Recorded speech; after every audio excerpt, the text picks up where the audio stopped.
সরকারের নানা উদ্যোগ আর চেষ্টার পরও বাসে বা পথে ঘাটে মানুষের কাছ থেকে জোর করে টাকা আদায়ের হিজড়াদের বিরক্তিকর অভ্যাস পাল্টানো যায়নি। তবে গাজীপুরে ৫০ জন হিজড়ার একটি দল আছে যারা জীবিকার প্রয়োজনে হাত না পেতে কষ্ট করে উপার্জনের পথে নেমেছে।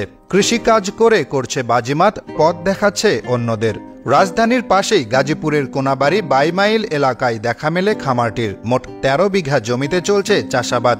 এর মধ্যে বেশিরভাগ জমিতে রোপণ করা হয়েছে ধান চাষ থেকে ৩০০ মণ ফসল পাওয়া যাবে বলে আশাবাদ ব্যক্ত করেছে দলটি।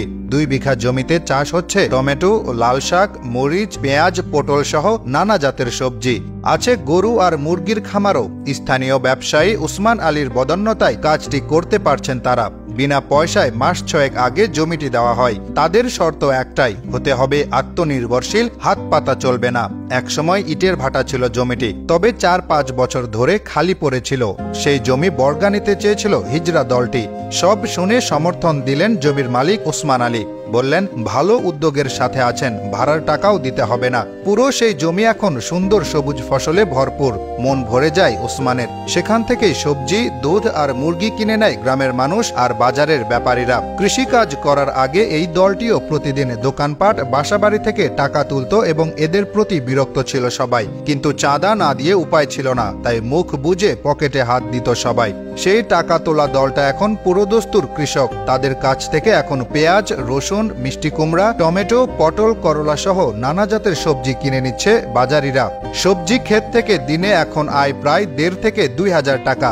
দুধ বেচে ৮০০ টাকা। ৫০০ কক মুরগির ব্যাচটি বাজারে উঠলে আরও বাড়বে আয়। খামারে বেশিরভাগ সময় কাজ করেন হিজড়ারা নিজেই, তবে কখনো কখনো শ্রমিক নিতে হয়। হিজড়াদের দলনেতা শাহিদা আক্তার বলেন, আমরা এই কাজ করছি, এটা আপনারা বেশি করে প্রচার করুন। এতে সমাজের অন্য মানুষের সঙ্গে হিজড়ারাও অনুপ্রাণিত হবে। চেয়ে চেয়ে টাকা তুলতে ভালো লাগে না, অনেক সময় মানুষের রোষানলে পড়তে হয়। আবার অনেকে নকল হিজড়া সেজে নষ্ট করছে পরিবেশ। তাই সেই পথ ছেড়ে কৃষিতে মন দেওয়ার এই সিদ্ধান্ত।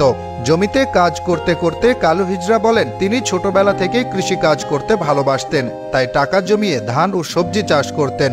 শিল্প ও ব্যবসা বাণিজ্যে মন্দার কারণে এলাকাবাসী কৃষিকাজ ছেড়ে দিয়েছিল অনেকটাই। হিজড়াদের হাত ধরেই সেখানে আবার ফিরছে চাষাবাদ। এখন অন্যরা তাদের জমি দিতে চান।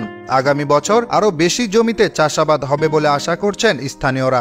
এই উদ্যোগের প্রশংসা করেছেন এলাকাবাসী এবং কৃষিবিদরাও। স্থানীয় একজন বলেন, আগে তারা মানুষের কাছ থেকে জোর করে টাকা পয়সা তুলত, এখন কাজ করছে দেখে ভালো লাগছে।